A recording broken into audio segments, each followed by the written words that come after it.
Arestado ang dalawang Chinese nationals na modus umunong pagtangay ng pera mula sa mga nakaw na credit card. You give the phone. You give the phone. Hey, we're arresting you. You translate. You are under arrest You're under arrest for violation of Inquiry Court. Anti-Financial Scamming Act. Huli sa operasyon ng NBI ang mga suspect na miyembro raw ng isang malaking international crime group.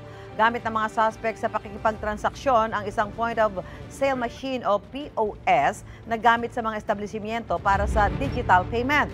Yan ay para makuha nila ang pera sa mga nakaw na credit card data mula sa database ng mga bangko sa Europe. Ang dalawang nahuli sinubukan pa umunong arbori ng 5 iba pang Chinese na nagtangka umunong manuhol sa mga tauhan ng NBI pero bigo sila at inaresto sa hiwalay na operasyon sa Quezon City. Na-inquest na sa reklamong paglabag sa Access Device Act, corruption of public officials at illegal possession of unlicensed firearms ang 7 Chinese. Tumanggi silang magbigay ng pahayag.